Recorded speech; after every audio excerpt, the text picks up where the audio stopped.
আসসালামু আলাইকুম। রুকসানাস রান্নাঘরে সবাইকে স্বাগতম জানাচ্ছি। আশা করছি সবাই অনেক ভালো আছেন। শীতের সকালে বা সন্ধ্যায় গরম গরম ভাপ তোলা চিতই পিঠা খেতে কার না ভালো লাগে। তার সাথে যদি থাকে হাঁসের মাংস বা নানান ধরনের বাটা, তাহলে তো আর কোনো কথাই নেই। আজকে আপনাদের সাথে শেয়ার করছি আতপ চালের চিতই পিঠা। খুব সহজভাবে রেসিপিটি আপনাদেরকে বোঝানোর চেষ্টা করব। আশা করছি ভিডিওটি স্কিপ না করে আমার সাথেই থাকবেন। আর ভিডিওটি যদি ভালো লাগে অবশ্যই আমার চ্যানেলটি সাবস্ক্রাইব করে আমার পাশেই থাকবেন। আশা করছি রেসিপিটি স্টেপ বাই স্টেপ ফলো করলে খুব সহজেই পারফেক্ট চিতই পিঠা তৈরি করে নিতে পারবেন। আজকে একসাথে 2 ধরনের চিতই পিঠা করে দেখাবো। তো চলুন আমার আজকের রেসিপি শুরু করা যাক।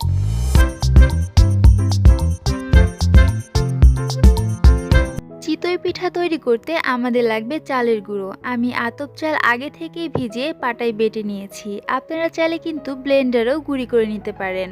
আমি এখানে 3 কাপ চালের গুঁড়ি নিয়েছি এবং কুসুম গরম পানি দিয়ে আস্তে আস্তে ব্যাটারটা তৈরি করে নিতে হবে। পানিটা অতিরিক্ত গরম হওয়া যাবে না, আবার একদম ঠান্ডা পানি দিলেও কিন্তু হবে না। এখানে কুসুম গরম পানি দিয়ে চিতই পিঠার জন্য পারফেক্ট ব্যাটার তৈরি করে নিতে হবে। এই পর্যায়ে আমি পরিমাণ মতো লবণ দিয়ে নিচ্ছি। লবণটা ভালোভাবে মিশিয়ে নিব। চালের গুঁড়োর পরিমাণ কম বেশি হওয়ায় পানির পরিমাণও কম বেশি লাগতে পারে, তাই ব্যাটারটা ভালোভাবে লক্ষ্য করুন। পারফেক্ট চিতই পিঠার জন্যে ব্যাটারের ঘনত্বটা ঠিক এমন হবে। প্রথমেই পিঠার ছাঁচের ওপর আমি একটু লবণ ছিটিয়ে দিচ্ছি। লবণ এবং পানি দিয়ে ছাঁচটা ভালো মতো মুছে নিলে পিঠেগুলো খুব সহজেই উঠে আসবে, লেগে যাবে না। এবং একটু তেল দিয়েও মুছে নিচ্ছি। তেলটা একবার দিলেই হবে, এরপর আর দিতে হবে না। এরপর ব্যাটারটা একটু নেড়ে চেড়ে আমি ছোট্ট একটা মগের মধ্যে নিয়ে নিচ্ছি, তাহলে ব্যাটারটা ঢালতে সুবিধা হবে। চুলার আঁচটা মিডিয়ামে রেখে পিঠা তৈরি করে নিতে হবে। বেশি আঁচে পিঠা তৈরি করতে গেলে কিন্তু পিঠা পুড়ে যাবে, কিন্তু সেদ্ধ হবে না। এখন ঢাকনা দিয়ে ঢেকে রাখবো 3 মিনিটের জন্যে। ঢাকনার সাইড দিয়ে যাতে ভাপ না বের হয়ে যায়, এর জন্য আমি একটা সুতি কাপড় দিয়ে নিয়েছি। আর দেখুন 3 মিনিট পর আমি ঢাকনা তুলে দিলাম। পিঠাগুলো কি সুন্দর হয়েছে আর অনেক ফুলেছে। আর দেখুন পিঠাগুলো কিন্তু লেগে যায়নি, খুব সহজেই কিন্তু উঠে যাচ্ছে।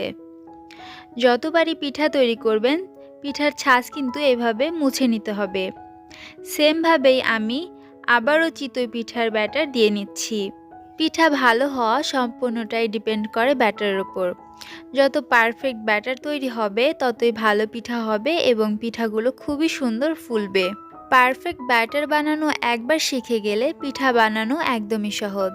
দেখুন চুলার আঁচটা আমি মিডিয়ামে রেখেছি। আবারও আমি ঢাকনা দিয়ে ঢেকে রাখবো 3 মিনিটের জন্যে। এবং ঢাকনার সাইড দিয়ে যেন ভাপ না বের হয়ে যায়, এর জন্য ঢাকনার সাইড দিয়ে সুতির কাপড় দিয়ে নিচ্ছি। 3 মিনিট পর আবারও ঢাকনাটা তুলে দিচ্ছি। আর দেখুন পিঠাগুলো কত সুন্দর ফুলেছে। পিঠাগুলোতে কিন্তু অনেক ছিদ্র হয়েছে।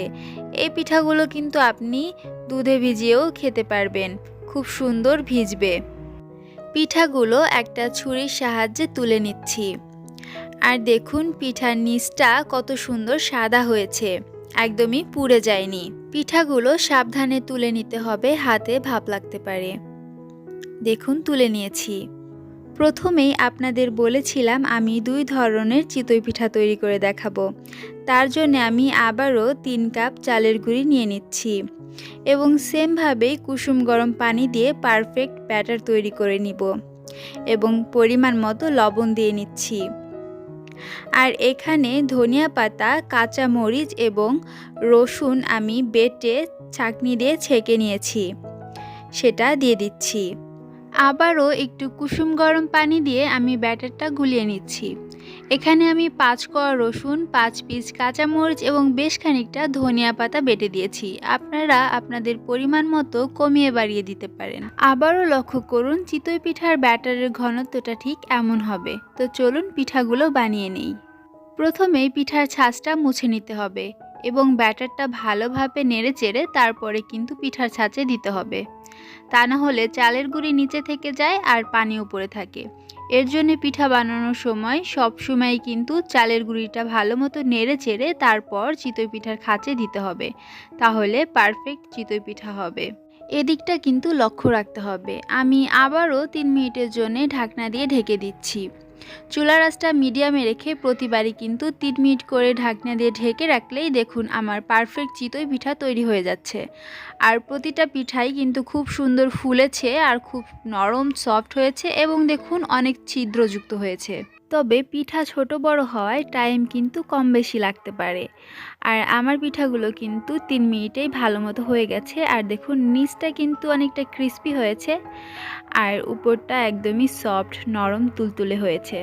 দেখুন পিঠাগুলো কত সুন্দর লাগছে। সেমভাবেই আমি আবারও ছাঁচ মুছে এর মধ্যে চিতই পিঠার ব্যাটার দিয়ে দিচ্ছি।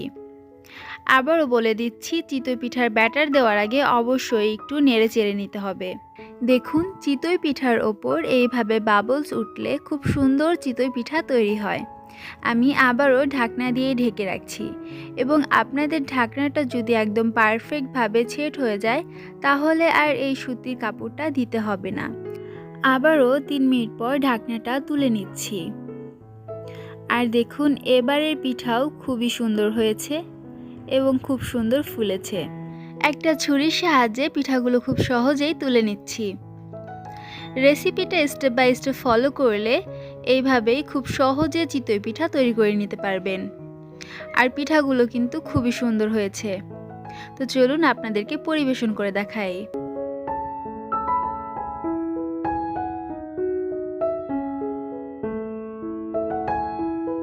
তো তৈরি হয়ে গেল অসম্ভব সুন্দর 2 ধরনের ফুলকো চিতই পিঠা। চলুন আপনাদেরকে একটা ছিঁড়ে দেখাচ্ছি যে ভিতরটা কতটা সুন্দর হয়েছে। দেখেই বুঝতে পারছেন যে চিতই পিঠাটা কতটা পারফেক্ট হয়েছে আর কত সুন্দর নরম তুলতুলে হয়েছে। এই পিঠা চাইলে মাংস দিয়ে, বাটা দিয়ে এবং এখন তো শীতের সময় খেজুরের গুড় দিয়ে খেতেও কিন্তু দারুণ লাগবে। পিঠা তো তৈরি করে নিয়েছি, এখন খাওয়ার পালা। হাঁসের মাংস দিয়ে চিতই পিঠাটা খেতে কিন্তু দারুণ লাগছে এবং ধনিয়া পাতা, রসুন, কাঁচামরিচ দিয়ে আমি যে চিতই পিঠাটা তৈরি করেছি, এই চিতই পিঠাটা এমনি এমনি খেতেও কিন্তু ভালো লাগবে, আবার চাইলে মাংসের ঝোল দিয়ে খেতেও ভালো লাগবে। যখন বাসায় বানিয়ে খাবেন ধনিয়া পাতার খুব সুন্দর একটা স্মেল পাবেন। আশা করছি আমার আজকের রেসিপি আপনাদের কাছে অনেক ভালো লেগেছে এবং আপনারা উপকৃত হয়েছেন। রেসিপিটি ভালো লাগলে অবশ্যই লাইক করে দিবেন, কমেন্ট করবেন এবং ভিডিওটি বেশি বেশি করে শেয়ার করবেন। আজকের মতো বিদায় জানাচ্ছি। সবাই ভালো থাকবেন। আল্লাহ হাফেজ।